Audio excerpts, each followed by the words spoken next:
Hey everyone, and welcome to another Sunday episode of This Week in Wrestling, where we cover week of October 12th of Raw, SmackDown, NXT, and AEW. Just kind of filling you in on what happened on the quote unquote season premiere. Which, if I can take a second to gripe about something, I hate the idea that the season premieres start after the draft when really stories don't fully end and culminate until WrestleMania. I feel like the Raw after WrestleMania is the actual new season, and I hate that they called it that. But yeah, anyway. That's what happens when you have to deal with networks. Yeah. Because some of these matches were just a clusterfuck because they were a season premiere. So, but we'll get into that. We're gonna go ahead and start off with Raw. So Raw was one of those. Let's get our intro in there, homie. Oh yeah, that's right. Again, and I've been out for a week, and I'm telling you how to do your job. I know, I always forget. So again, in honor of the great Stone Cold Steve Austin, we will pop a cold one for him. So I actually got some good tasting stuff today. Some Bai Bubbles, some Waikiki coconut lime. Yeah, I stick to the Old Faithful. No Diet Pepsi. Well, if Jared Zimmerman is listening, he would be proud. He's a Pepsi connoisseur as well.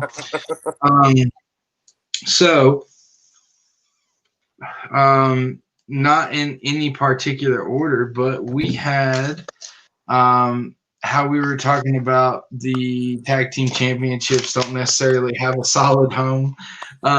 Since the draft, as we went over in the last episode, New Day did get separated. Kofi and Xavier went to SmackDown, or was it? No, Big E stayed on SmackDown. Kofi. Yeah, they went to Raw. Xavier went to Raw. Yeah. Sorry, I got that confused. They ended up going to Raw. Big E stayed on SmackDown. I think overall that's great for them. They can always get back together. But Big E, it's only a year.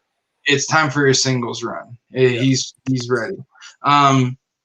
But they ended up in a very anticlimactic way. They just switched titles nonchalantly, wished each other well. That was kind of weird. Yeah, it was very unnecessary. Like, they could have just shown up on the brands with the new titles. They didn't need to have a passing of the guard. It just made no sense. Thankfully, after that, Natalya and Lana broke up because Natalya is a fantastic. Natalya, if you do not know or not familiar, she is from wrestling royalty. She is a fantastic worker. That girl woman. That's the Anvil's daughter. Yeah, that woman can carry a match like none other. She could carry a guy match if she had to with someone twice her size. Thankfully, they broke up after a loss to Mandy Rose and Dana Brooke, which I do not like that dynamic either. Mandy was great with what's-her-face, that MMA girl. Dang it, if you wouldn't have said that, I would have remembered. No, exactly. The one that got, harassed and stalked. I think Mandy was a better wrestler with her because now I see that, because I see now that Sonya Deville actually kind of carried that match, those matches that they had. I feel like Mandy and Dana are too fixated on their character being about bodybuilding and gymnastics instead of actually finding their own character. Like, we get you have, not to be misogynistic, but to be just completely objective, just not female or male, but just looking at it from a body perspective. Yes, you have impressive bodies that have muscle tone and shit like that. Yes, your body is way better than mine. Yeah, but that's not your character. That's not your defining moment. You didn't see Val Venus or Triple H or people like that, just like. But I think what they're trying to do. I think what they're trying to do though is AEW's got Big Swole, which is one of their best female wrestlers. So they're trying to play off that a little bit, which I know Dana Brooke's been doing this for years. Well, they brought what's her face with the long ass braid in her hair. Blair. Yeah, they brought her to. I thought they brought her on to combat. She is pretty much WWE's version of Big Swole. They're the same person, which isn't a bad thing because I mean they're both. No, not at all. Plus, she's a Tennessee native, so shout out to Bianca Blair. Yeah. One thing that I don't know if a lot of people knew, but Monday was Eddie Guerrero's birthday, or at least the anniversary of his passing. I can't remember one of the two. One of the two. Yeah. Love Latino. Something that I really, really enjoyed. Usually I'm ready. Usually I come on here and say that I'm ready for the Hurt Business and Ricochet and Apollo Crews to just end their shit and get on with their stuff. Well, Apollo Crews is out of it now since he's on SmackDown. Yeah, but yeah, I got you. Really, slowly but surely it's starting to go away. But I really did appreciate, number one, the match was really good because Cedric Alexander and Ricochet do play well off of each other. Yes. But the best part of the match, 10 out of 10, was how it ended when Ricochet paid homage to Eddie Guerrero by doing Eddie's classic hit the chair against the mat while the ref's not looking, throw the chair at the opponent, and then how he like fainted down that's his lie, cheat, steal finish. I used to love that thing, man. Bro, only true wrestling fans got that moment, and it was special. Like, I didn't cry, but it brought a tear to my eye. Like, I welled up a little bit. Like, that was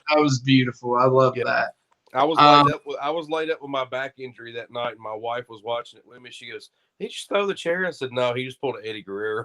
Yeah, it was fantastic. I loved it. Eddie, I know he's watching somewhere, and that made him chuckle as well. Oh, absolutely. And then you had Lars Sullivan wreak havoc by squashing John Morrison, like he also did on. We'll get to later, but like he also did on SmackDown. I'm sorry, that guy is physically awkward. He is. He's a beast, but because you know how Ben, you know how Vince likes his monsters, and then he uses them. He looks like he straight up out of the hills have eyes. Right, like he looks like the Goonies, to be honest. You're right.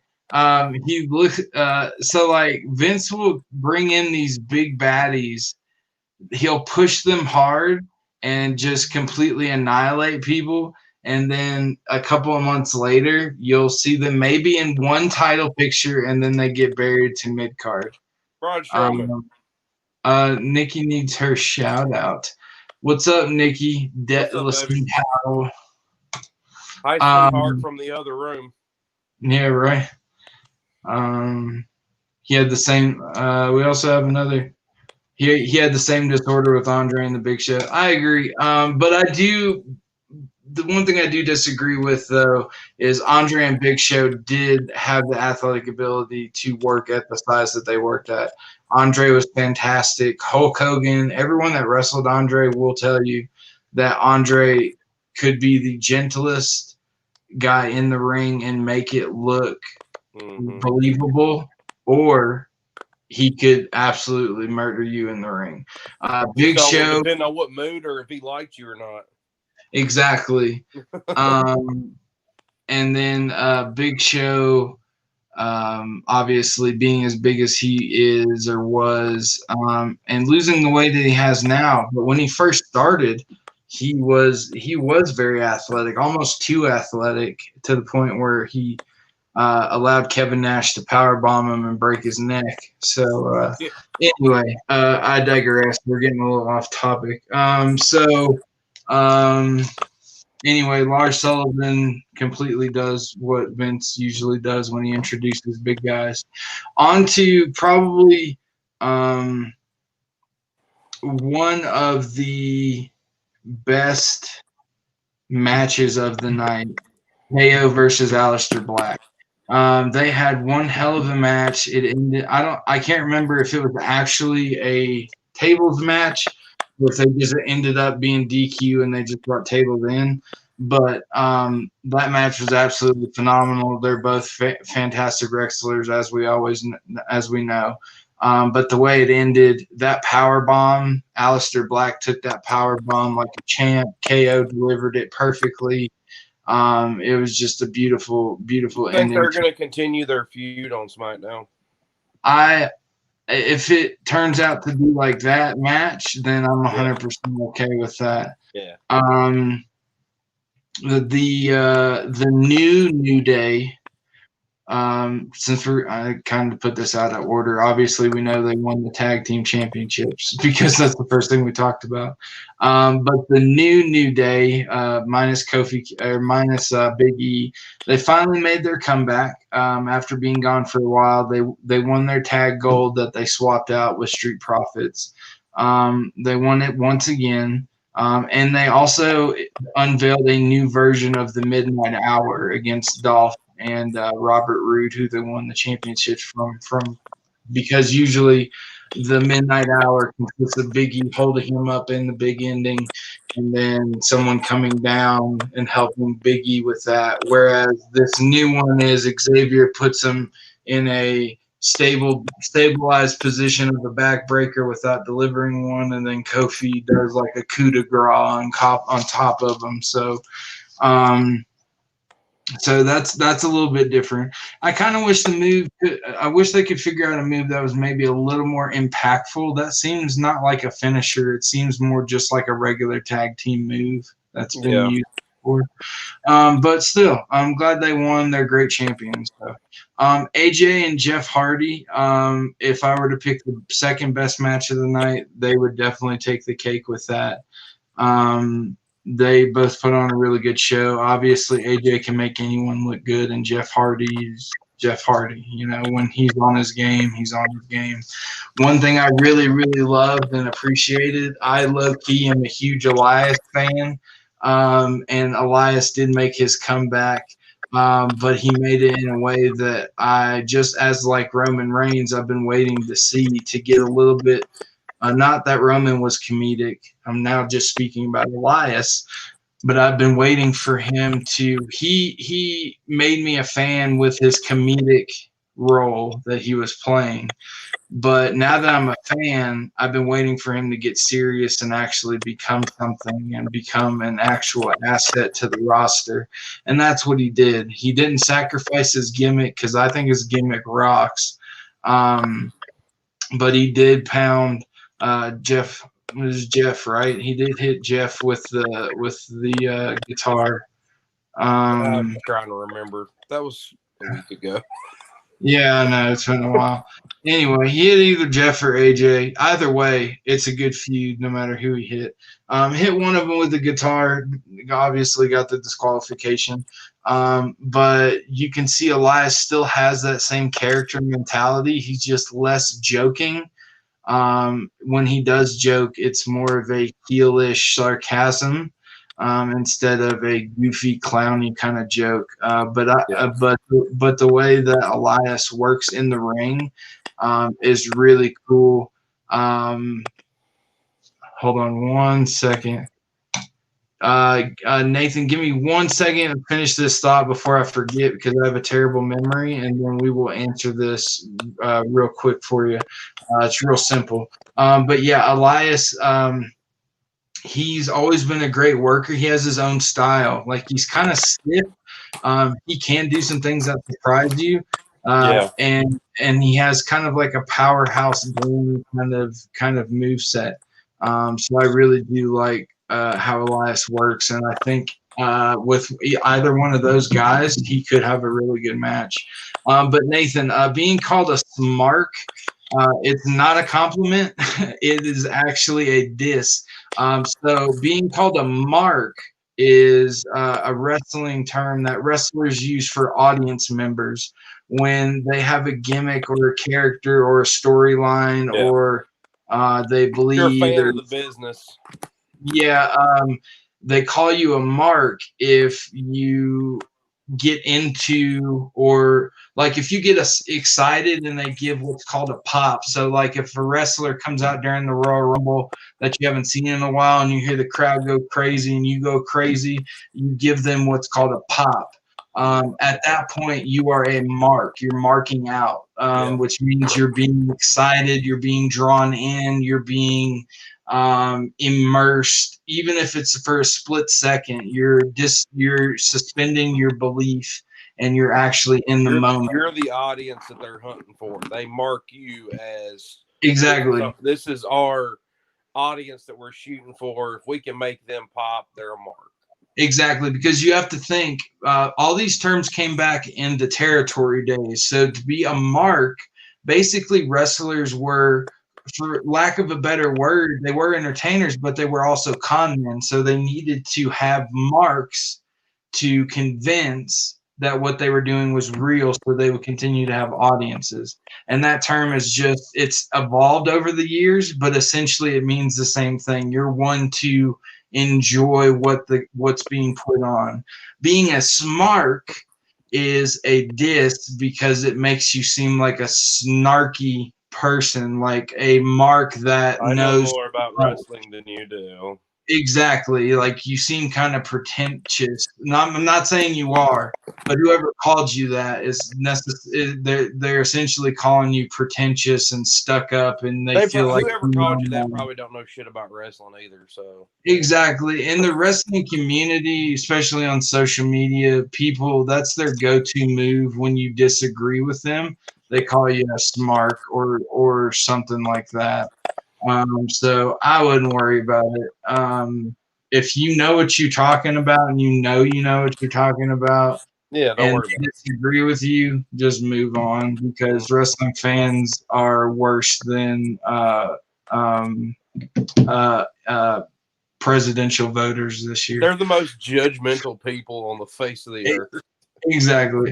So my rule of thumb is, the three types of critics I hate the most in this world are TV and movie critics.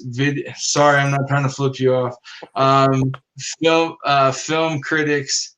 Wait, TV and movie critics, video game critics, and wrestling critics are the smarks. Because they always have something negative to say about everything. There's nothing that comes out that's cool or perfect. They can't say anything good about a match. They can't say anything good about this storyline or this person. Well, they're just You're a mark, Nathan. You're a fan of the business. Yeah. You're not a smart. Personally, I don't know you as far as a wrestling fan. If you watch this podcast and listen to it, you're a mark. Yeah. Obviously, you're not on the comment section being a dick and thinking you know more than us, and because we're not claiming to know a lot either. We're just talking about something that we like. Fans talking wrestling. Exactly. So it seems to me, just from your interactions here, that you definitely are a mark. You love to learn. You ask questions. You don't think you know it all, and you just have a passion for sports entertainment like we do. So I would definitely call you a mark. Some people use that as a term to make you feel less than. I'm proud to be a mark. I love to give pops. I love to sell out. I love to. That's why we watch it. Is to exactly. Pop. I mean, if you watch an entire wrestling program and you don't pop off something, then they didn't do it right, or you're just not a fan. That's why Royal Rumble is one of my favorite pay-per-views. That's why they pop every 30 seconds. Yeah, it's like people like to watch wrestling, but at the same time, they're kind of embarrassed too, so they try to be too cool to watch it, even though they watch it all the time. What happened to my finger? So I have had a bad month. I broke my foot and hurt my ankle, so I'm in a cast. And then a couple of days later, I had a seizure because I have epilepsy. And fell, and I guess I came down on my finger and actually broke this knuckle on this hand. So I am trying to set the bone back in place without having to have another hospital visit and pay that type of bill. So hopefully it works itself out. And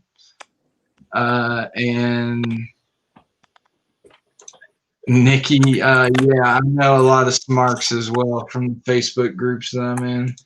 And I'm pretty sure you also know more about wrestling than me and Chad combined.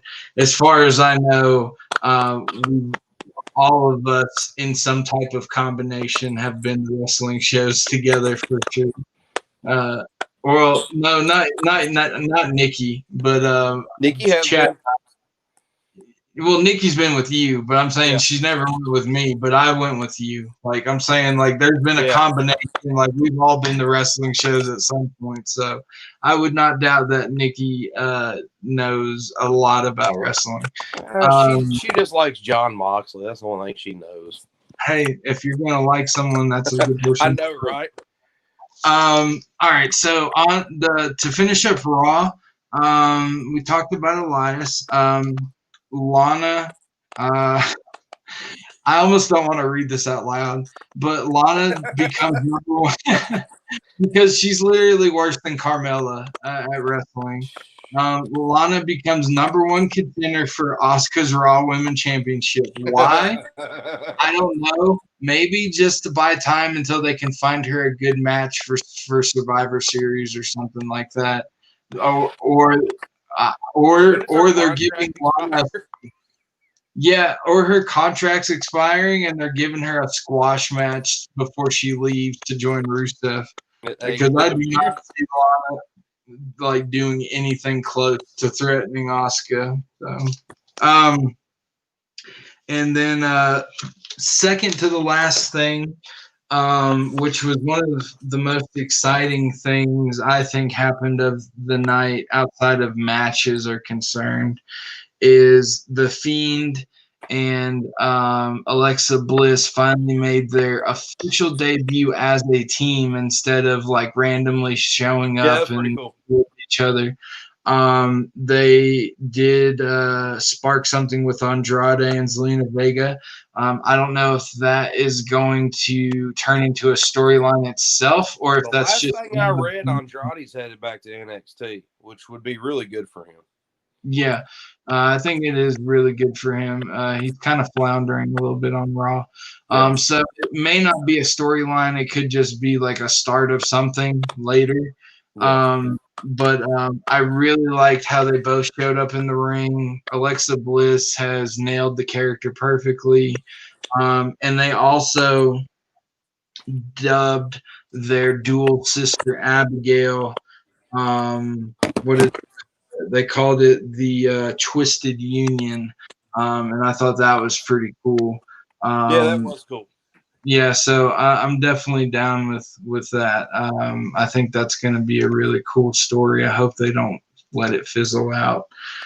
And then finally, Raw ends with Drew and Randy beating the absolute piss out of each other to build up for their Hell in a Cell match. I don't hate it. They kind of do rely on that a little too often as far as building up big feuds. Like, always people separating them while they're trying to jump over people and fight. But I think Drew needs as much badassness as possible, and I think pairing him with Randy and doing these types of things is showing the ruthlessness that Drew can bring. Because granted, he's had a really successful career since coming back, but he still has it still hasn't been too far removed from the first instance of WWE Drew McIntyre. So I think he needs to do these types of things to make himself the badass that we need him to be, to forget about the old Drew McIntyre and to picture him as a multi-time world champion instead of like a Jinder Mahal who looked big and was tough and stuff, but only had one title run. You know what I'm saying? So that's all I got for Raw. If you want, I can jump into SmackDown, or if you want to take over NXT and AEW, you're more than welcome to. I mean, if you want to go ahead and jump in SmackDown, let's just go with the flow, man. I'm good. All right, cool. Hold on one second. How about let me take a break and clear my voice and take it. There you go. We'll go to AEW. Yeah, you do AEW, then I'll go back to SmackDown, and you end with NXT. I just need to get some water. My voice and stuff is starting to crack and stuff. All right, so take us away with AEW. Yeah, this was their 1-year anniversary show. So, full year of Dynamite. They started the show off with FTR versus the Best Friends. It was for the World Tag Team titles. I like FTR with Best Friends. I just don't think they give that match the respect it really needs because the Best Friends are really good, but FTR is just so well. I can't really tell if they're over right now because there's not a crowd, so we'll see if they are or not. It's really hard to tell if anybody's over or not because they have their employees in the crowd and they're making them over. So we'll see. It's a pretty stiff match though. Kind of a cool spot. So Nick Sabian and Miro's been having this arcade game out beside the ring, and they end up scuffling around it, and the Best Friends end up breaking the arcade game. And so Miro comes out and FTR wins, but Miro comes out and destroys the Best Friends because he's pissed off. His exact words on the hair in the accolade, like he was pulling his hair back. It was bad. And the thing is about he got on the mic after that and said, "You broke my shit," which I thought was pretty cool. But they come out and destroyed. I don't know the tag team that Kip Sabian and Miro were against. They didn't even tell their name. So you knew right off the bat they were jobbers and are going to get squashed. But apparently one of the guys was Sika's nephew, Alpha and Sika, the Wild Samoans. Yeah. So I don't know how many siblings they have, but he's related to Roman Reigns somehow. But he's a jobber for AEW. So I think Sika was his uncle. Is he Alpha's son, Roman? Or is he Sika's son? I can't remember. I think he's Sika's son, Alpha's uncle. Alpha is his uncle. No, Alpha and Sika are brothers.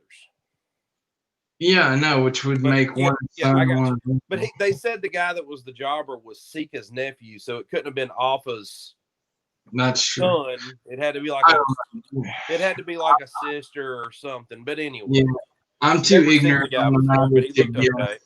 He looked I ain't trying to look racist, so I'm not gonna guess. Yeah, he looked pretty badass, and as he was getting the shit kicked out of him by Miro. But anyway, they cut to backstage, and Lance Archer is beating the holy hell out of Jon Moxley backstage. That was kind of weird. I don't understand why they did that. The match maybe because I think the match had kind of died off for the past couple of weeks because Lance Archer hadn't been on TV. Yeah, because he had COVID. And first off, the only right thing that they did with Lance Archer was Jake the Snake. His entire character is stupid. Just my opinion. He looks like he has, no offense to anybody that likes Slipknot, but he's got like the Hot Topic Slipknot pants on from 1998. The Jinkos. The Jinkos, with the red chains and pockets and stuff. And then he comes to the ring with a motorcycle helmet on. What are you doing? Anyway, dumb. But they did announce that the World Title Eliminator Tournament is going to begin next week. An interesting fact, they've got Penta L0M, which is Pentagon Jr. versus Ray Phoenix. Those are the Lucha Bros. They're together. They're in a faction together. So that's going to be kind of cool. But they kind of played it off, we fight all the time. So then you've got Kenny Omega versus Joe Janela. Colt Cabana versus Hangman Page. Wardlow versus Jungle Boy. And this is all for the number one contenders. What? Yeah. Wardlow's going to squash Jungle Boy. Yeah, that's a squash. Yeah, pretty much. But the way they've got this set up, and this is just my opinion, they've got Kenny Omega on one side of the bracket, and they've got Hangman Page on the other. They're going to end up having them in the finals. So they've been building that up for months. Do what? But isn't also Wardlow and MJF in it separately as well? No, MJF is not in it. Oh, okay. Just Wardlow. But the way they're going to have this is they're going to end up having Kenny Omega is probably going to end up defeating. I'm guessing Pentagon's probably going to win that versus Phoenix. And this is all just my speculation, guys. I don't know for sure. But I think Pentagon's going to beat Phoenix. Omega's definitely going to beat Joey. You're going to end up having Omega over Pentagon. And then I think Hangman's going to destroy Colt Cabana. And, of course, Wardlow's going to destroy Jungle Boy. And then they're going to somehow have Hangman over Wardlow, which is going to make Hangman look strong. But after them having the tag team together and then them doing commentary for each other for the past couple of weeks, there's only one way to finish this, and that's them being in the finals of this tournament. That's why you put them on separate sides of the bracket. That's the only way it's going to end. Mm-hmm. And like you said, it's been foreshadowed and building for a while. Yeah, since literally day one. Well, since literally after the first month, it's been building. So, yeah, right after the pay-per-view that they broke up, Omega's been showing up on Hangman Page's announcing during his matches. And the weird thing is Omega hasn't had a match since then. And he's also been showing up on WWE TV in the background. Oh, yeah. He's been a busy guy. But anyway, after that, MJF comes out and cuts another good douchey heel promo and calls out Chris Jericho. He wants to talk. So, of course, Jericho comes out with the Inner Circle. And they had a cool little skit with Sammy Guevara because he didn't get his jacket. Well, he finally gets his jacket. He's holding his hand, and he puts it on. It looks like it was Andre the Giant's jacket. It's massive. So that was kind of a funny little comedy thing. That's one thing I'm liking about this storyline. They're mixing good heel work with good comedy with good wrestling. So it's a very entertaining storyline. Yeah, that's the good thing about heels is you can be comedic and still be a bad heel. Especially when you're dealing with a heel faction and a heel person by themselves. When you're a baby face, you're definitely held to a more rigorous, you're hamstrung. You can't. Yeah. Now, John Cena could pull off the funny, baby face stuff. But when he got serious, you couldn't really take him serious with his Fruit Loop colored T-shirts on, Yeah, when Rock ripped him with that Fruity Pebbles promo. Yeah, he's like, I can cut a pretty good promo. Then he met The Rock. He's like, I'm stupid. He killed John Cena's credibility for 3 years after that. Yeah. But so when Jericho comes out, MJF is just kissing his ass from one side to the other and up and down. And what they're doing is MJF he's teasing a joining of the Inner Circle.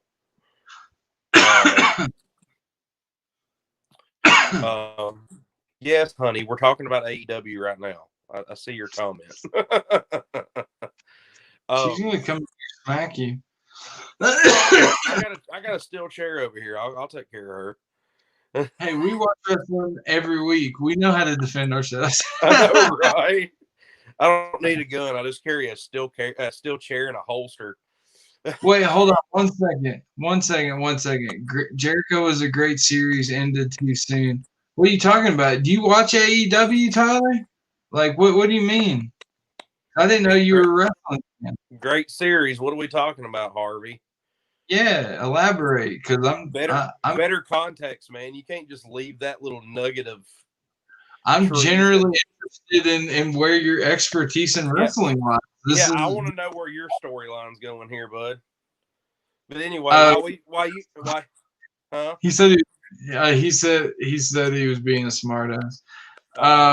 Yeah, I kind of figured that. If you really are a Chris Jericho fan, watch AEW on TNT on Wednesday nights. He's actually still wrestling. He's actually pretty good still. So for 30 years he's been wrestling. Because last week, the week that I was out, the week that I took off for my back injury, I apologize, guys.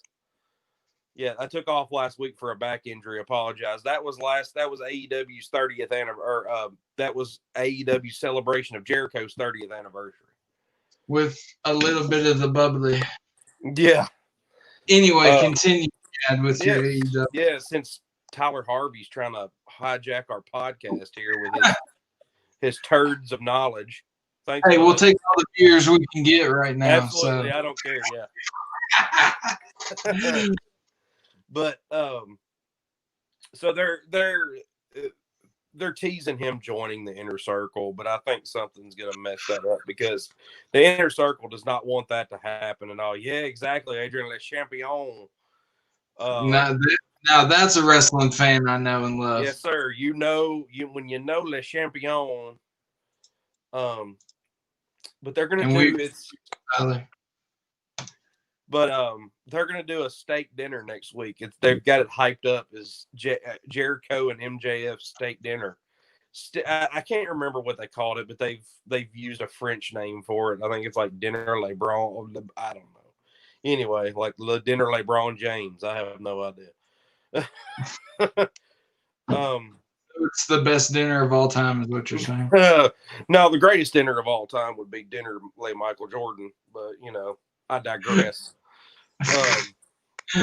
That's another argument for another podcast, which we will have that podcast eventually. Anyway, we may break up after that. You can never break us up. We're like New Day. They might separate us for a little bit, but we'll always get back together. Orange Cassidy and Cody for the TNT title. That was a really cool match. Orange showed off his aggressive side more in this match. For some reason, Cody's back in the blonde hair again. I guess he only went black hair to face Brody Lee. I guess he had to go to a dark side to get in a dog collar match. I don't know. I don't know what looks worse, black hair or blonde hair. The last time I checked, Ric Flair had blonde hair for years. Blood shows up better in blonde. So why'd you go black for a dog collar match? I don't know. They both look weird on him, though. Yeah, I don't know. He's trying to do a little too much, especially with that god awful neck tattoo. I love tattoos, but he is not somebody that needs a neck tattoo. Really? I kind of dig it.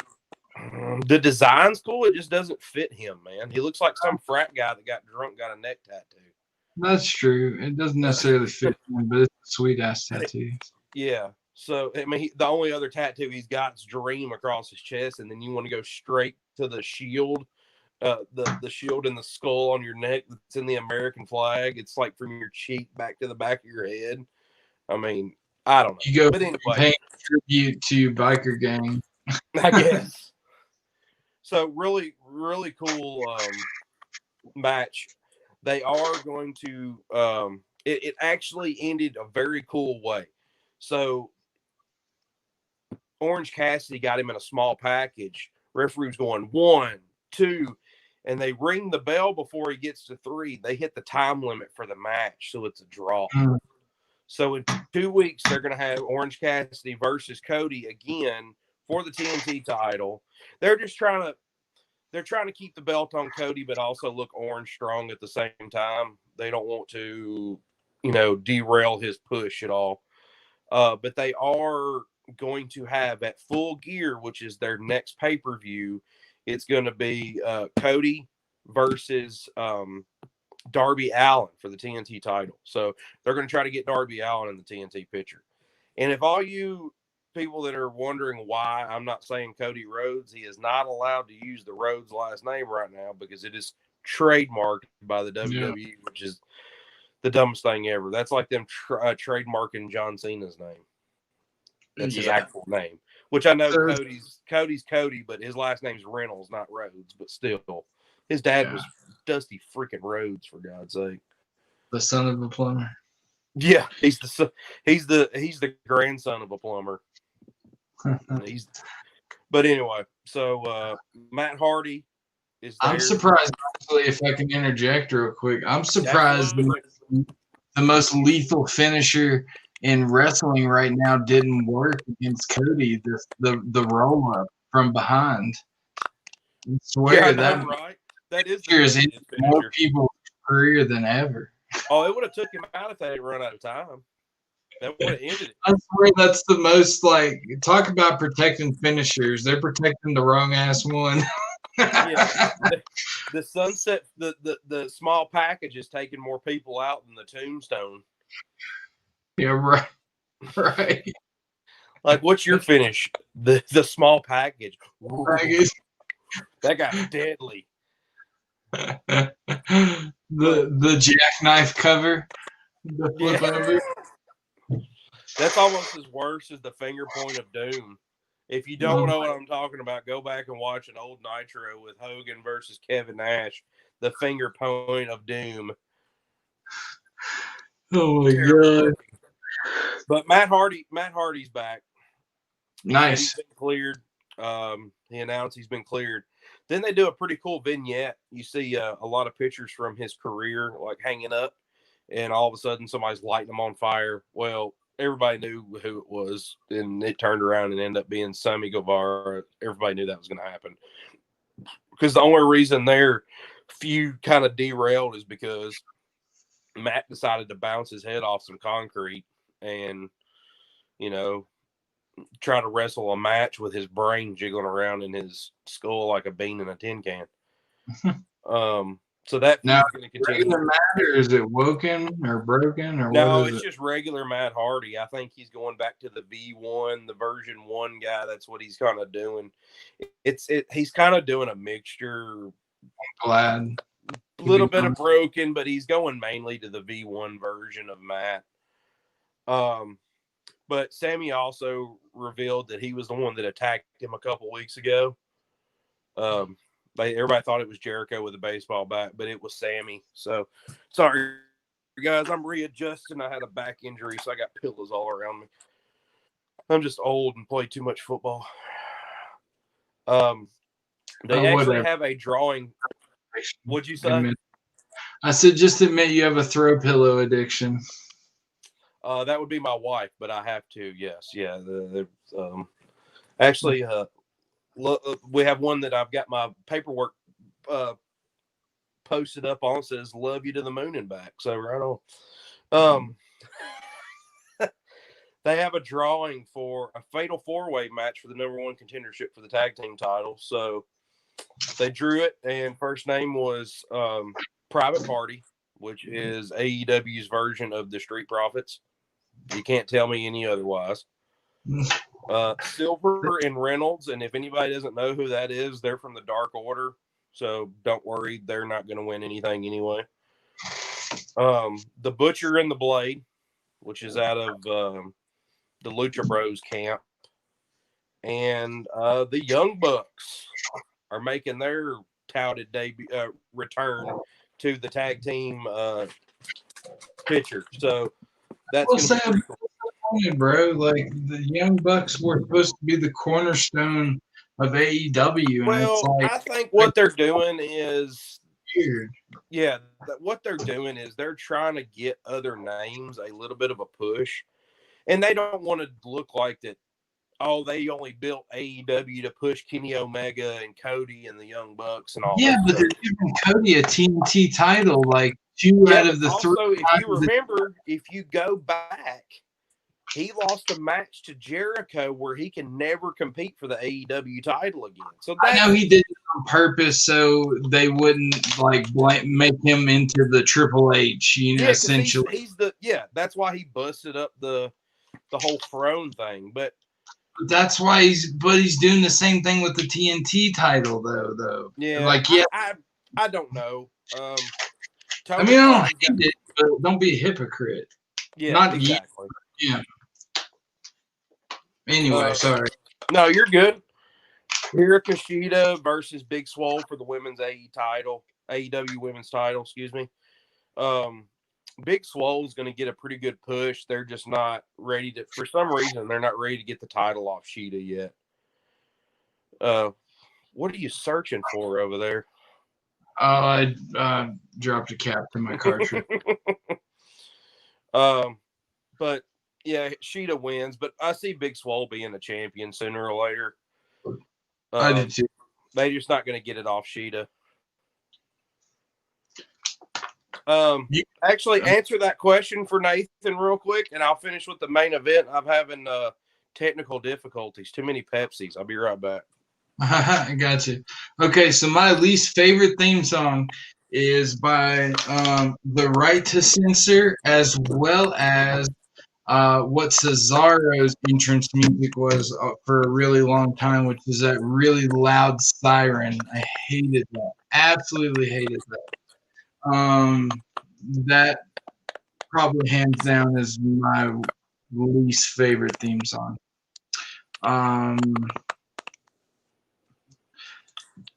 Nikki, really? You think Randy Orton's theme song is terrible out of all the other bad theme songs that are out there? I'm surprised. And yes, your husband does need to put a diaper on. He has a bladder smaller than a pregnant woman's. So, yeah, for real. Nathan, so to ask you, what is your least favorite theme song of all time? Yeah, Big Papa Pump was kind of annoying, but Cesaro, like the shirt, but Cesaro and The Right to Censor's Siren. Oh my God. Like I would listen to Papa Pump on repeat every day if that means I never get to hear that siren again. So well, Big Papa Pump had that siren too. So and for some reason, Nikki and Nathan both think Randy Orton's entrance music is garbage. So Nikki doesn't like it because it's old. I mean, it's been over. I mean, it's old, but it's classic though. Like there's some things that you just can't change, like the Undertaker, Triple H, or Stone Cold, or The Rock. Yeah, but they did change the Undertaker for a little bit. Yeah, I mean, that's because he changed his whole character. But I mean, add variations for sure. But like, I don't want to relearn, unless I will say CM Punk had a great change in entrance music from the hardcore metal or whatever you call it to his cult of personality. I did enjoy that. Yeah, that was a Killswitch Engage song first, which I kind of liked. It really fit his whole trade edge thing when he got more mainstream. The one that I hate right now. Yeah, go ahead. Sorry. The one that I hate right now is the fact that they changed Seth Rollins's. That was one of my favorite theme songs. Especially the whole it's my ringtone. Burn It Down is my ringtone, so I absolutely hate it. I've got a video on my phone of my son going, "Burn it down." Like that was our favorite theme song. So it kind of got me so pumped. I hate this Messiah thing. He was so much better as like the Kingslayer. Scott Steiner, yes, Tyler. Scott Steiner was huge. You should look at pictures of him now, and Lex Luger as well from WCW. Look at both of them, and this, boys and girls, is why you don't take steroids. Exactly. But hey, before we get too far off, I need to finish before my wife kills me because I have to talk about Jon Moxley versus Lance Archer. That was the main event. All right, so, you guys keep asking your questions. Yeah, keep asking your questions. Just let me know the main event. Yeah, we'll answer all of them. The list. So, Jon Moxley versus Lance Archer wasn't that great. I didn't enjoy the match. It was a little sloppy. Lance Archer do what? On whose part? Archer. He's very sloppy. There were a couple of missed spots. There was a couple of timing issues. And there was timing issues with Jake the Snake as well. Like John put Archer in the bulldog choke, and he reached for the rope. Well, the match was a no disqualification, and Jake the Snake helped him get to the rope. It's no disqualification. You know? I hate when that happens. So if it's no disqualification, why are you reaching for the rope and looking at the referee like, get him off me? It's no disqualification, idiot. So it was kind of little stuff like that. It had its good moments, but it wasn't a great match, and it ended rather quickly. He hit him with it used to be Dirty Deeds. I can't remember what he calls it anymore. The Paradigm Shift. Yes. The Paradigm Shift. Sorry, I answered my own question. But he did hit the Paradigm Shift off of the apron into 2 tables, which was really cool.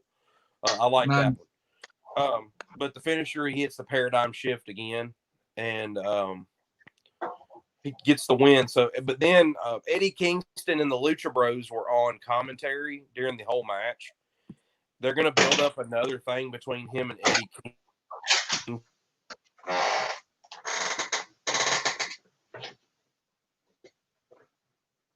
I think we lost Chad. Hold on. There you go. Yeah, I'm back. Okay, there you go. All right. I heard Eddie Kingston. Yeah, they're doing a whole thing with him and Eddie Kingston again, which they have bigger. I like Eddie Kingston, don't get me wrong, but he's just not a world champion. He's more of a mid-carder. So I don't know what they're doing with him. Maybe they owe him a favor or something. I have no idea. Maybe they owe Kingston money. Maybe they're just trying to throw a bunch of shit and see what sticks. Well, I guarantee you that turd's not going to stick to the wall. So, but anyway, that was AEW this week. All around a decent show, not a barn burner, but it was I expected more for the 1-year anniversary. I didn't get what I was expecting. So, yeah. But there I go being. Look, now I sound like a smart. Yeah, that is pretty smart. To answer your question from earlier, I know what I like and I know what I don't like. So exactly. Like I hate gimmick matches. Like I hate street fights. I hate barbed wire. I hate all that stuff. I just want to see a really good. Okay, match. That's one thing where I like some gimmick matches. Yeah, like if they use tables to tell a story, like WrestleMania 27, Undertaker versus Triple H, use a plexiglass. Cactus Jack versus Triple H, both of the times that they got together. I'm good with that, but not just for the sake of because you don't have anything else to do. Yeah, now if you can't go anywhere else with it, then yeah, that's stupid. But if you're automatically making the very first, like I think this Hell in the Cell match is going to be good between McIntyre and Randy Orton because, like I said, this is going to be the end of their feud. Your wife. We're Smarky Smarks right now. And the Funky Bunch. Yeah, right.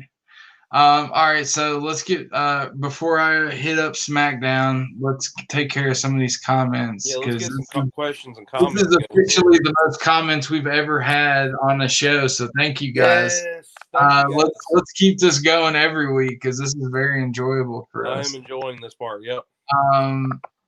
So let's see. What do we got?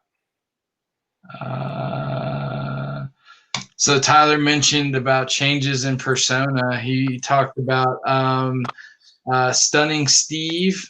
He calls him Pretty Boy Steve, but his name was actually Stunning Steve. Part of the Hollywood Blondes. Yeah, part of the Hollywood Blondes with Brian Pillman in WCW. And then he got hurt, went to ECW, and then became Stone Cold Steve Austin. That's where Stunning Steve and Flying Brian, the Hollywood Blondes. Yep, and then when he finally got to WWE, he became the ringmaster. And I was fixing to say, don't forget the $1 Million champion, the ringmaster. Yeah, he was the $1 Million champion, and then he officially Stone Cold it started in ECW, but Stone Cold was officially born at King of the Ring when he cut his famous Austin 316. King of the Ring 96. Watch it. Yeah, when he cut the promo against Jake the Snake. That was 100%. So a wrestling term called shoot. Shoot means it real. A shoot promo off the cuff, completely improvised. Stone Cold did that Austin 316. You talk about your Psalms. You talk about your John 316. Well, Austin 316 says, I just whooped your ass. That was completely improvised, and that's what started Stone Cold Steve Austin. which every true wrestling fan knows that promo. Yes, and Ric Flair's like whole thing. So I asked Nathan while you were gone what was his favorite theme song, and he said it was a tie between American Males and X Factor. X Factor? No offense, bro, Hey, but Uncle Cracker? You can't hate on an opinion. So no, absolutely no. Hey, my favorite thing, y'all are gonna hate this, but this is my opinion. I'm getting tired of Daniel Bryan's theme song, homie. I am too. The Flight of the Bumblebees is what it's called. Yeah, I'm getting pretty tired of that. So Adrian said later the most hype. What was the most hype song that hit in the past or present? He got Rock, Eddie Guerrero, Pentagon Rock Dark. When you heard that, I would say so. The song that gets the most pop out of me and makes me a mark instantly is Stone Cold Glass Shattering. That for me, the second, I definitely get goosebumps when I hear The Rock. Before you say that, mine that makes me I'll stop whatever I'm doing is the bell from Undertaker. The boom. Yeah. When I hear that, I'm like, yeah, I'm freaking out right now. For me, that's more. For me, I'm more attracted to the entrance than the music. But so one that my top favorite, definitely Stone Cold's Glass Shattering, and him walking down the aisle just being a complete badass. What gets me electrified, literally, and he describes it perfect. Stone Cold gets my adrenaline pumping. The Rock gets me electrified. I get goosebumps. And then there was one more that definitely elicits a response from me, and I can't remember now off the top of my head because I got sidetracked. So I love Triple H's music, but the time that I popped the loudest for an entrance. Now, granted, Triple H's music is not my favorite. It's in my top 5. Yeah, any of them. His old one, his The Game one, his current King of Kings one. But the loudest I ever popped for an entrance music was not The Rock, was not Stone Cold. It's the Royal Rumble when Triple H came back after tearing his quad. Yeah. And he showed up with his leather jacket. I watched the documentary, and he was literally scared shitless before he came out because he didn't think people would remember him and feel the same way. And then you hear that pop so loud, Triple H said it was like lightning going through his body. So following that, you was talking about the Royal Rumble. Since we're off on this, we're going to go with it. What is your favorite Royal Rumble pop? Of ever, or like the past 5 years? Your personal one, ever. It don't matter. Yeah, we've all got these memories. So your personal favorite pop of the Rumble. Well, I can't really count Triple H because he didn't participate in the Rumble. He came out for a promo, so I can't really participate. I can't really to that. Just because there's been so many. The most recent one that pops into my head that I didn't think I would ever see happen before ever again was Edge. Oh, okay. AJ Styles, I will agree. They're tied because I will agree. I never saw AJ Styles coming. I never thought that he was going to be in WWE. And when I saw him, I was like, New Japan the rest of his career. Yeah, and the fact that they didn't even put him through NXT like they did Finn Balor and all that stuff, I knew exactly that they were going to push him immediately. So AJ Styles, I got a pop, but from Edge, Edge literally, in the past couple, he made that building tremble. But he made me emotional. I didn't cry or anything. Well, you could see the emotion on his face. He was like, yeah, he was completely fired. He never thought he was going to do that again. Yeah. fire. Yeah, like when you break your neck and have to have fusions and stuff, like you never know if you're gonna walk again, let alone wrestle. Speaking of which, guys, I implore you, please watch the Edge 24, WWE 24. And yeah, talk if you about have his the WWE network, yeah on You all- WWE Network. If you haven't watched it, please watch it. It started out as how his retirement was going, and then it turned into a return documentary. Very good. Yep. But I will tell you the biggest pop that I've ever had, ever, and this is in all of wrestling. It had to be Sting at SummerSlam or at Survivor Series. Never thought I would see that. Built the curtain for the statue or what? No, when he came out the first time to when they had the Survivor Series match with Seth and Triple H, the Authority versus John Cena and Big Show. Surprise character. Yeah, that was his very first, appearance on WWE television. And then you hear the music hit, and then you see the Scorpion and his face, the light swing in front of the face paint. I was like, oh my God, because you never thought you were going to see him in WWE. I was so used to watching him in WCW and him being in TNA. I was like, he's too old. He's never going to come. And then when I saw that, I was like, this is it. This is the best thing ever. So that had to be the most mark pop of my life. Yeah. The one thing they really messed up on is they pushed Seth Rollins versus Sting before they pushed it too soon. They should have done Sting versus Undertaker. Mania. They should have done Sting versus Undertaker first to get that out of the way because they're both aging, and then you can go to Seth. That's one thing that I hate so bad that's we're probably never going to see is those two. I want to see that match. Yeah, I know. We'll never see it. There's no probably to it. They're both unless like one of them gets in money trouble and needs it really bad.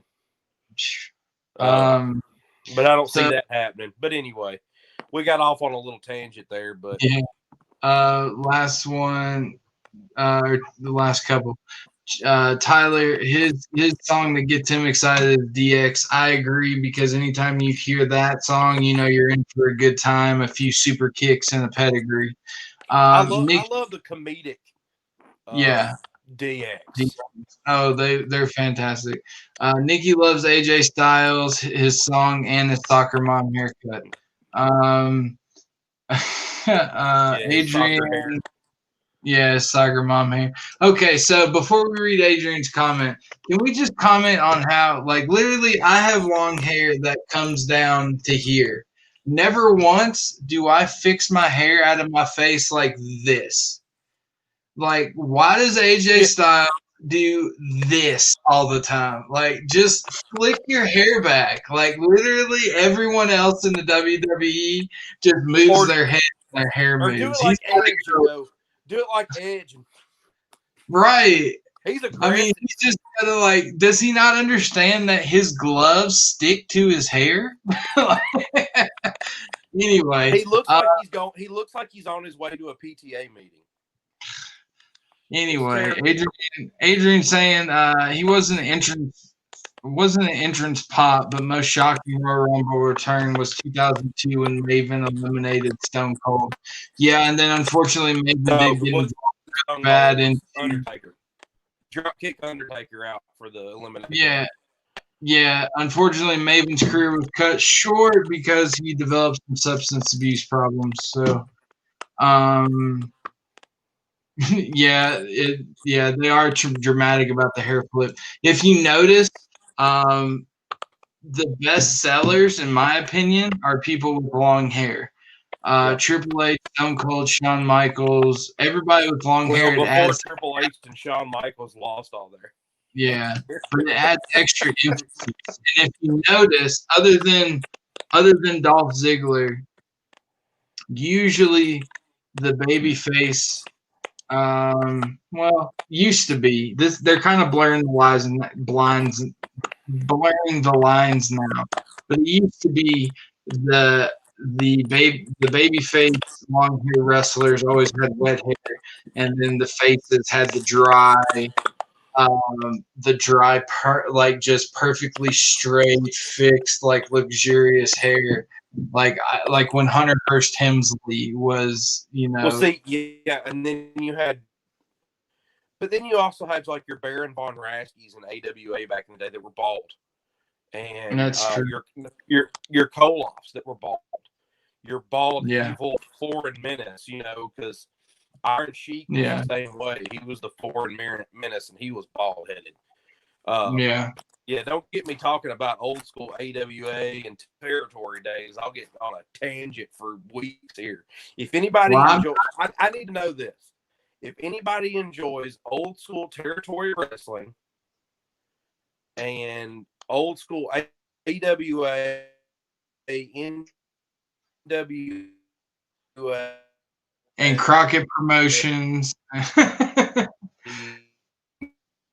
anything, let us know. They're across Mid-South, anything like that, let us know, because I could have a show in the works. I just need to know if there's an audience out there for it. So, guys, let me know in the comments below, please.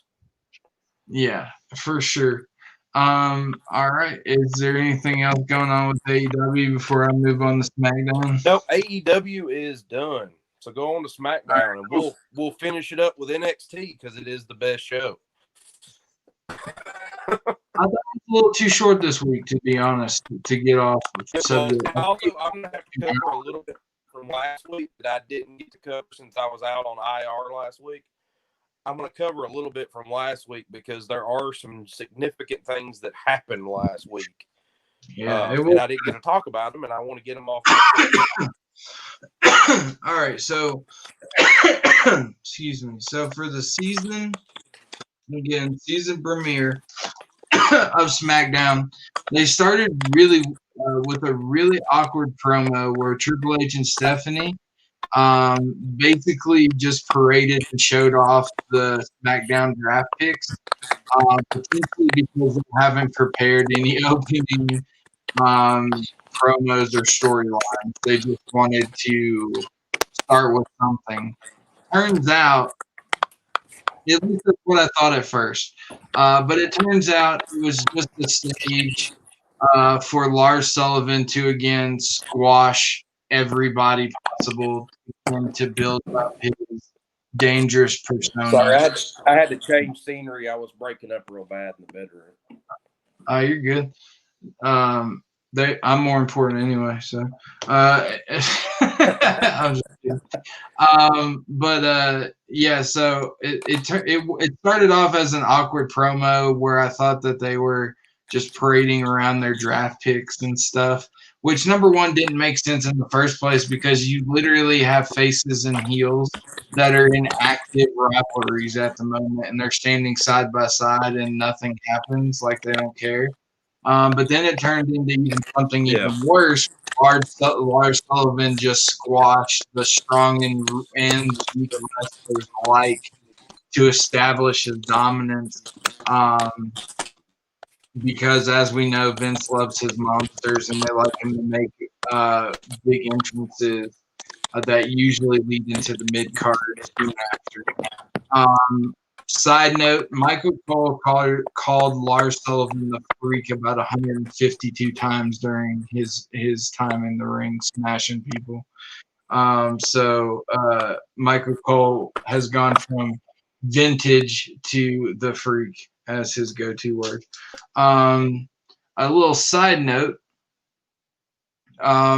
in the crowd, if you noticed, granted, it has nothing to do with in-ring wrestling, but we did see Jeff Jarrett, Keith Lee, Mark Henry, and Goldberg in the TV audience. Again, nothing important about that. I just thought it was cool.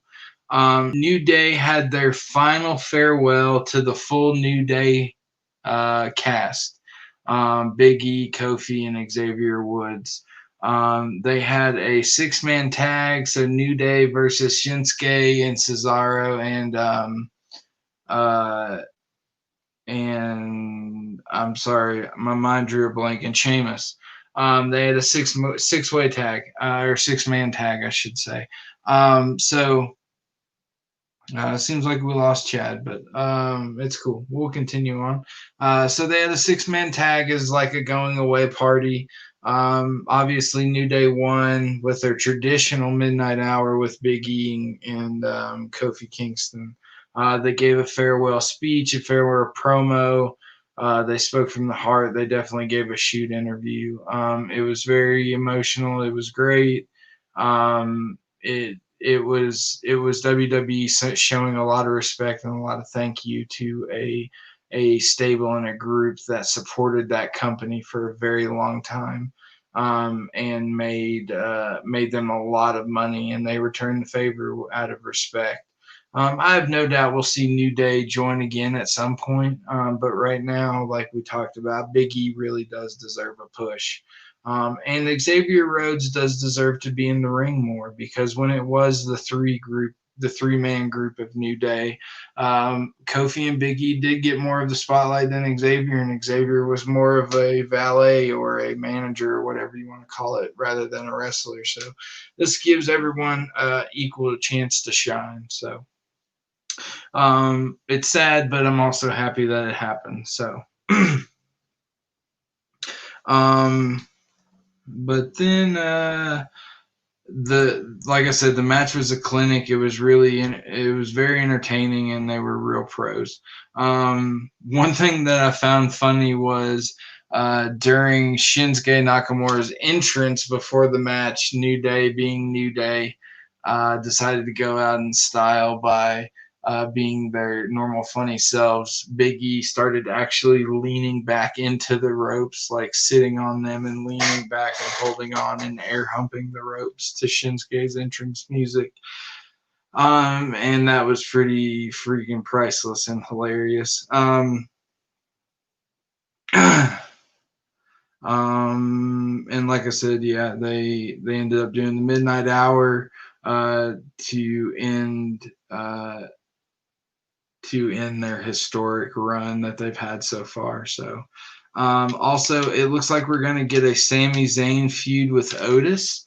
Otis, as you know, is the Money in the Bank champion. Right now, Drew McIntyre is a champion, world champion or WWE champion on Raw. Roman Reigns is the Universal Champion on SmackDown. They're both involved in heavy feuds with big name people. Well, Jey Uso really isn't a big name person, but it's a big feud that revolves around a serious storyline. So usually the Money in the Bank winner challenges one of those main heavyweight champions, either the WWE champion or the Universal champion. I think Otis is going to be, if not the first, one of the few people to actually challenge for a different title. Most importantly, the Intercontinental title. Sami Zayn and Otis did start the makings. Chad's back. Just started talking about Otis and Sami Zayn. Yeah, Sami Zayn and Otis is going to be, I don't know, hopefully hopefully they put the title on him. I'll start over just so you can hear what I said. So it looks like we're going to get a Sami Zayn feud with Otis, because Sami Zayn did, say some unsavory things, and that situation with Otis definitely foreshadowed a feud with them. I think since Drew McIntyre and Roman Reigns, with their respective heavyweight championships, number one, they're in too big and serious of feuds to deal with Otis right now. Yeah. And two, Otis isn't really on their main event level, and those guys working together, even if Randy won the title from Drew, it wouldn't make sense for Otis to work with any of them. So I think Otis, from the way the feud went with Sami Zayn, or started with Sami Zayn, I see Otis being, if not the first, but one of the few people to actually challenge for a lesser belt, the IC title more specifically, and cash in on Sami Zayn, and kind of start that little rivalry there. Because I think that would be kind of cool. That would bring another dimension to the title.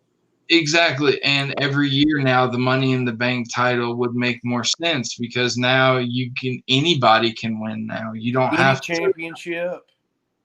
Yeah, like you don't have to like it makes it harder to predict who's going to win Money in the Bank. You know what would be gold is if they do that and then let R-Truth win it and he cashes it in for the 24/7 title again, just because it's R-Truth and he's the greatest. Because Money in the Bank's basically wasted anyway. You see it like for the first month and then you don't see it again. But if you put R-Truth in it, it's going to be gold. Yeah. I think that would be great. I think that would be fantastic. What makes me funny is you don't need send your checks to me. What makes it even funnier, like the funniest part about that is you don't need a Money in the Bank contract to win the 24/7 championship. But he's just like that all the time. He goes, I'm going to climb the ladder, and you're not even in the match. Like, oh, my bad. You don't need the briefcase to win the belt. Oh, you're right. He gives it to Jimmy. Another thing that kind of grinds my gears, if I can just criticize WWE for 1 second, it was cool to see Mark Henry and Goldberg and Keith Lee and all those people that were in the audience this week, and seeing Kenny Omega in the past and things like that. They didn't even mention Keith Lee's name, though. Huh? They didn't even mention Keith Lee, did they? No, I just saw a picture zoomed in. Yeah, but you couldn't. Anyway, sorry. But I mean, it's cool to notice those things because they feel like Easter eggs.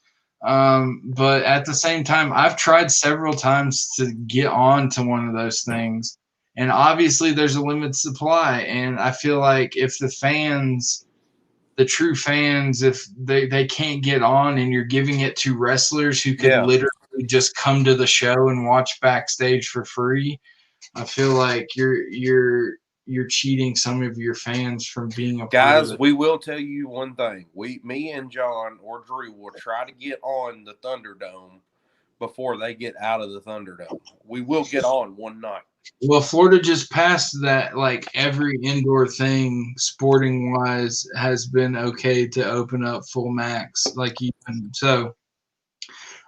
Like football games, like college football, basketball, pro football, things like that. So we WrestleMania in November.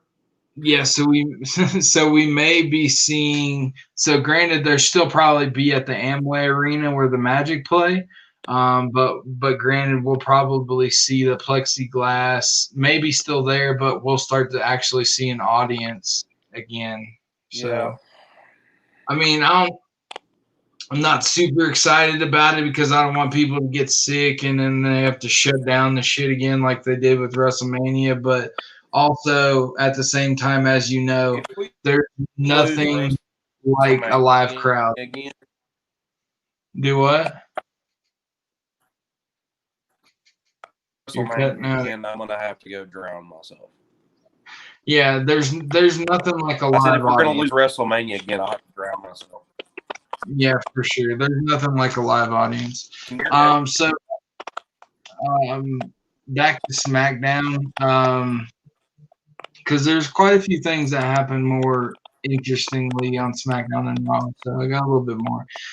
Daniel Bryan made his triumphant return, and we even saw Brie Bella on one of the TVs to add to the rant that I just had. But Daniel Bryan gave a shout out to a lot of the wrestlers in the back that he respected. Then the unthinkable happened. Seth Rollins came out and got offended that Daniel disrespected him by not naming him as one of his wrestlers.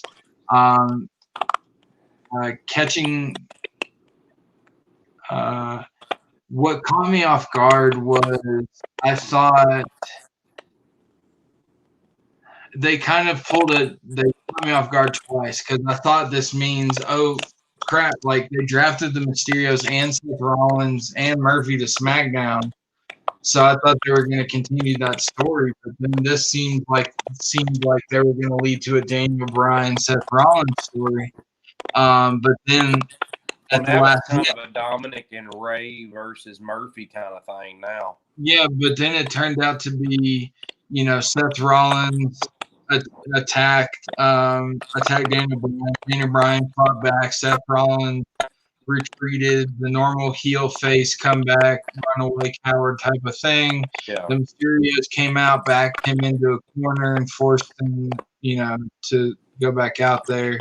And then Murphy came up with a flying knee and just absolutely obliterated Seth Rollins. So now they've taken a old and busted storyline that we're waiting to be over with, and they added a new weird dimension by throwing Daniel Bryan into it. So, like, as soon as that's over, they're going to start probably with the Daniel Bryan thing from cold when they had it starting to organically grow.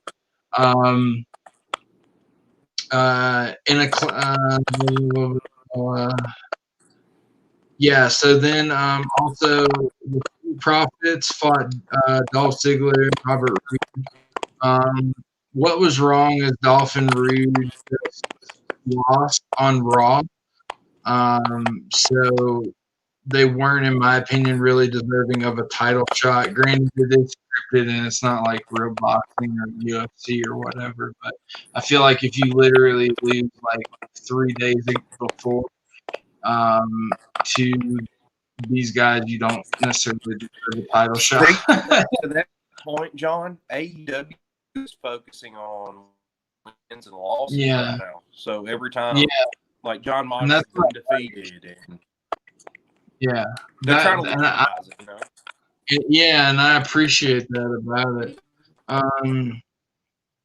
But not only did I feel like they weren't deserving of that match, but it also ended in a DQ. So, like, the Street Profits couldn't even win, like, convincingly. And then came Sasha Banks, the contract signing with Bayley. It got a little personal, got a little awkward at times to get that contract signed. And then for the main event, we had Roman Reigns versus Braun Strowman for the Universal Championship, which was the first time the Universal Championship was ever defended on SmackDown. So we set history. It was a good match. It was a very decent match. I only had a couple or 1 or 2 problems with it. Usually I would be excited about the match. However, it just shows bad booking and no attention to detail when the title for SmackDown is being challenged by a Raw superstar. The match overall was entertaining, and thankfully Corey Graves kind of helped dull the weirdness and the loopholeness of a Raw champion could possibly win a SmackDown title and take both championships to Raw. Corey Graves did a really good job bringing that by adding drama, saying, oh my gosh, if Braun Strowman wins, SmackDown's not going to have a Universal title and stuff like that. Obviously, we knew Roman Reigns was going to win. So I think that, like, it was a good billing match, but I don't think it should have been for a title because, I don't know. Every time Raw anyway. Every time Roman Reigns beats Braun Strowman cleanly, it just, I feel like it diminishes Braun's character. And I don't like it. I want to see Braun win more. I want to see Braun win more convincingly, more decidingly. I want to see Braun be like Brock Lesnar. Like how they treat Brock Lesnar, that's how they should treat Braun. Yeah. But anyway, that's just my opinion. So, but anyway, that's as far as I've gotten, or that's as much as I have on Raw and SmackDown. Super excited for Hell in a Cell, and I'm also super excited for Halloween Havoc. Speaking of Halloween Havoc in NXT, Chad, take us home. Tell us about NXT. And we will let these people go about their day. Or night, or yeah. So depending on if you party with your sunglasses at night or not. I like depends on what. party. So it started off with the Undisputed Era. You had Roderick Strong and Bobby Fish take on. Yeah. Hold on. I got to make sure it looks good in the camera. Yeah. Something like that. Dude, I will say I'm a huge Undisputed Era fan now. Yeah. I was always a Cole fan, but after seeing Bobby Fish in War Games and seeing O'Reilly fight Finn Balor, and I've seen and I saw Roderick Strong in War Games, like I'm just 100% fan about. Well, when they first started, I'm like, it's just the Ring of Honor crew, because that's all the guys are from Ring of Honor. But that shows you the kind of people that Ring of Honor crank out with Kevin Owens and Sami Zayn and Undisputed. I mean, it's just ridiculous talent. I'm still waiting for the Briscoes, though. Come on, Briscoes, come to NXT. But anyway, Roderick Strong and Bobby Fish versus Woney and Danny Burch. It was for the number one contendership. I don't know why Danny Burch only got a match, because I've only seen them wrestle on NXT like 2 or 3 times. But anyway, so Roderick Strong and Bobby Fish will be facing Breezango for the NXT Tag Team titles. Next up was Asante the Adonis versus Jake Atlas. Jake Atlas has got this new kind of more aggressive persona since he had his run-in with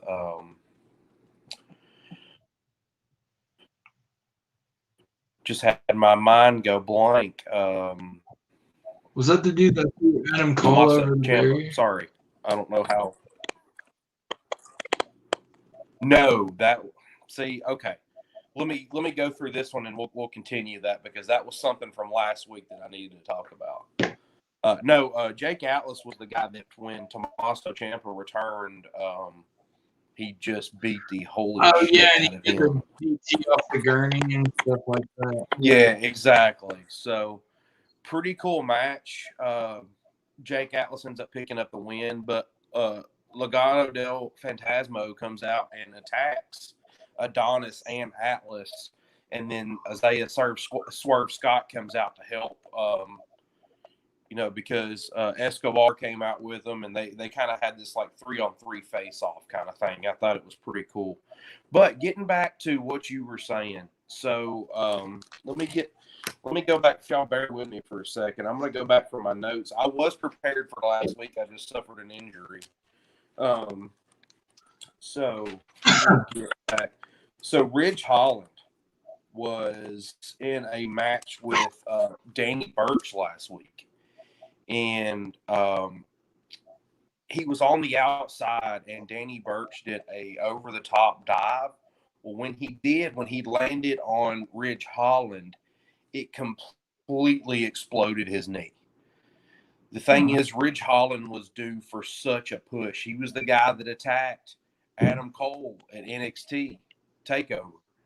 And he was set up to have a big feud with Adam Cole and the Undisputed Era, and was going to eventually get pushed into the North American Championship picture probably. And then the very next episode of NXT, he has a horrific accident. So that proves to you guys that this thing, some of the matches are predetermined, but these pushes can get derailed because of injury, because this stuff is legitimate. I mean, he exploded his knee. And just like with Finn Balor, I mean, hopefully he doesn't, but they could strip his title right now because he suffered a broken jaw at TakeOver, and Kyle O'Reilly was hurt too. He's out for 2 or 3 weeks because he was injured in that match. That was a very physical. Broke his jaw right here. It's completely broken half. So, unfortunately, Ridge Holland will be out of commission for a couple months, probably almost a year with that knee injury. It was bad. So, his push gets derailed. But anyway, you still with me, John? Yeah, I'm still with you. So, Austin Theory, I was just making sure my connection's good. Austin Theory took on Johnny Gargano, my bad. Johnny Gargano and Theory had a really good match. You can tell the in-ring of Austin Theory is amazing. And of course, Johnny Wrestling is Johnny Wrestling. Not this Johnny Wrestling, but the Johnny Wrestling on NXT. But fortunately, I have the name to steal all of his name. It's the win, but it's right. It was a very good match, very good timing, nice spots, very smooth, very transitions seamlessly.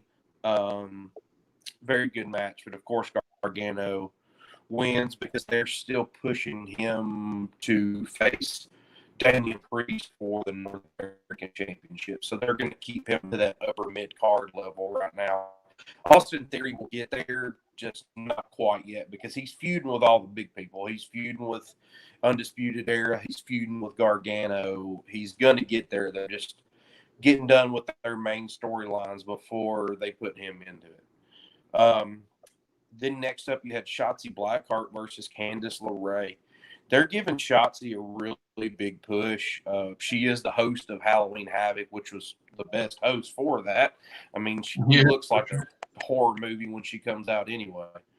I'm not saying that about her looks. I'm sure she's a very nice young lady. But I'll tell you the thing, that was a very good match, and Candice picks up the win. Unfortunately, Shotzi's looking strong, but she's not winning anything. But the match of the night that I think was the return of Toni Storm versus Aaliyah. Toni Storm is an amazing women's wrestler. She put on a hell of a match with Aaliyah, and Storm is awesome. That's in my notes. Storm is awesome. She's very aggressive, but she's very technical and smooth, and her moves have an extra little oomph to them when she hits them. Like, oh my God, that hurt a little bit more than what it should have. And she's very strong she's got a smaller upper body and a bigger lower body, but she's very strong. And I don't know, some of her moves are she doesn't look like a power wrestler, but she has a power wrestler's moveset. So it's very cool. But Toni Storm's back, and you can go ahead and expect her to be in the title picture sometime. So, so the funniest thing going on NXT right now is Killian Dane and Drake Maverick are a tag team. Have you heard their entrance music? Do what? I said I wish Killian Dane would shave. I would hate to wrestle that body, like just to touch that hair. You know who he looks like. You know his body hair. You know what that looks like, right? There you no telling.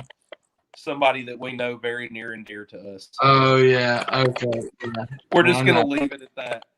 But you remember that? I don't know if you ever saw that Ben Stiller movie, Along Came Polly, but Killian Dane reminds me of that basketball scene where Ben Stiller turns into that shirtless dude and gets all that sweaty hair all over his face.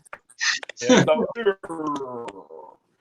but yeah, he does need to shave. But that is one person that has been left behind in NXT. He's not getting a good push in NXT, and he's not going to the main roster. I do that in quotations.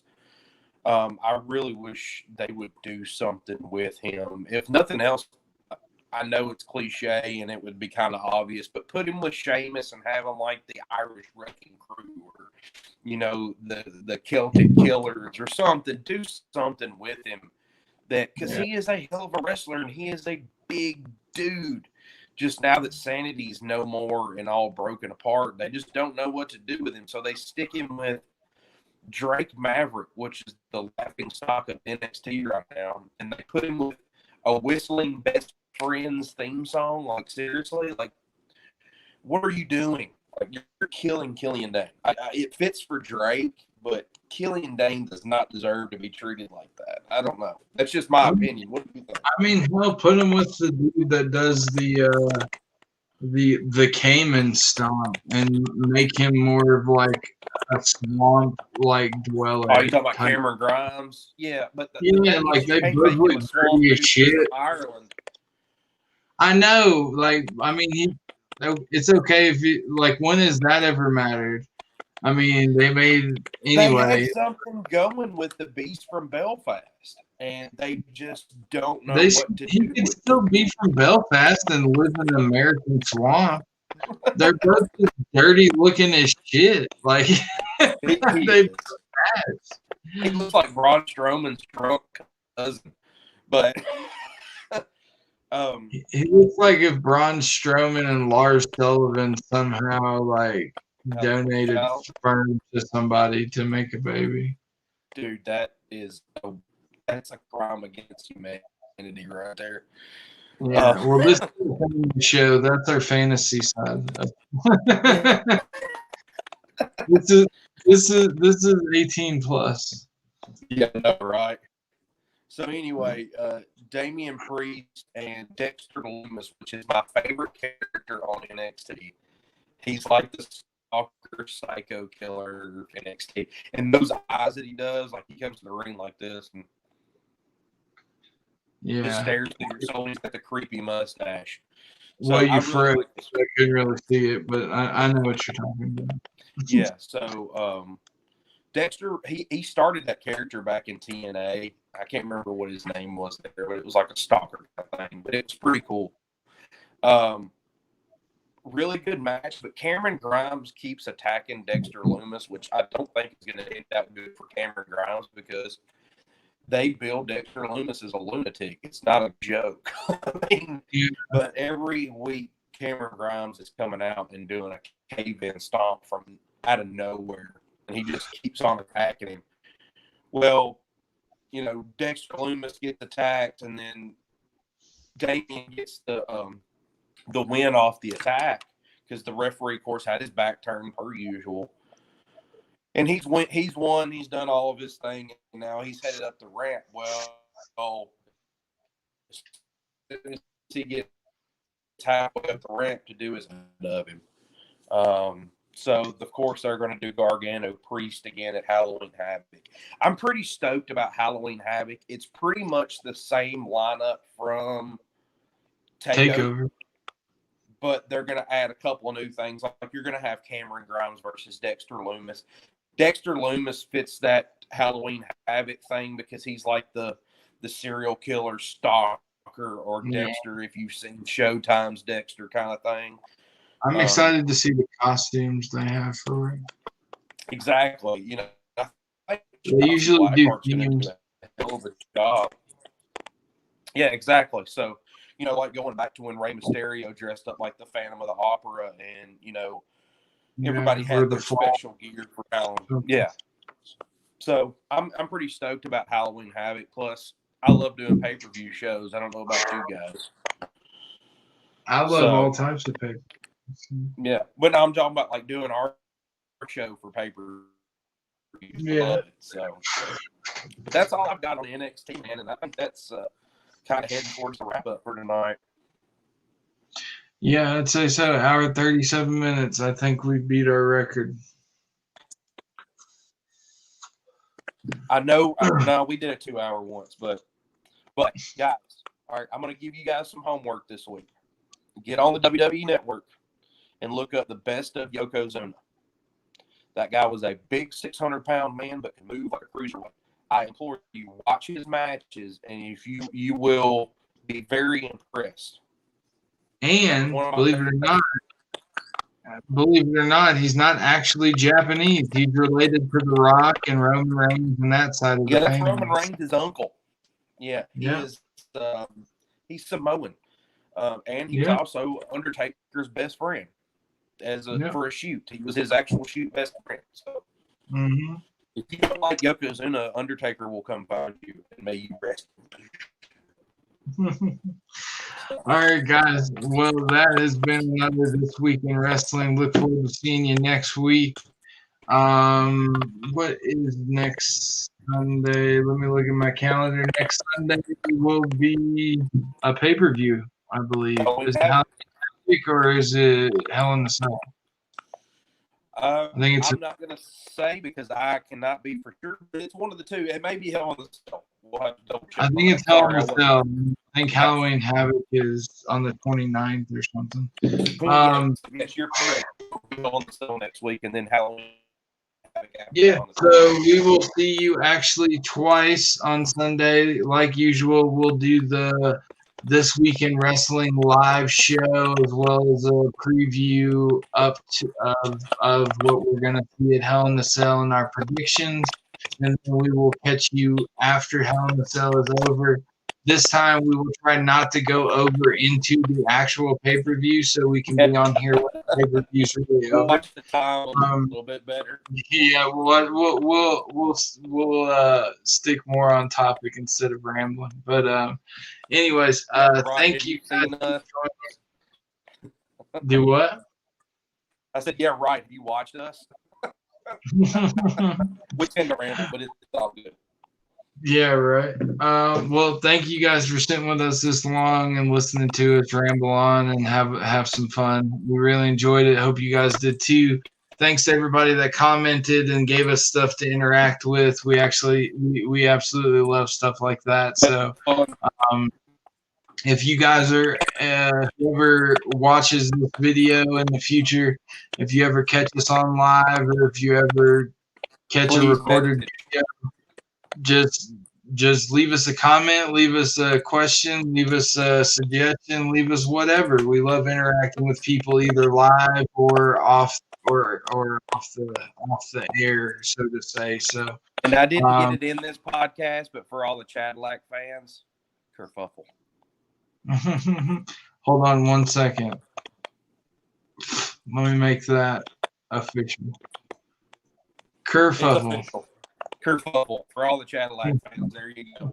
All right, guys. So from all of us here at the Outsiders Fantasy Podcast, we will see you next week for the fantasy football people. I will be on the game for the first game starts at 4 that I will be doing. So I will be on around 2 or 3 o'clock. Whatever time zone you live in, I'll be on about an hour or two before the game to break that down for you. And then Drew is going to come on about an hour or two before the late Monday Night Football game. And then we will see you again fantasy-wise for Thursday. And then on Saturday for the Sunday slate matchup. And then Chad, Drew, and I will see you for those 2 wrestling shows for the pay-per-view coming up on the 25th. So that's our schedule going on so far next week. So until then, we will see you next time. See you guys. Peace.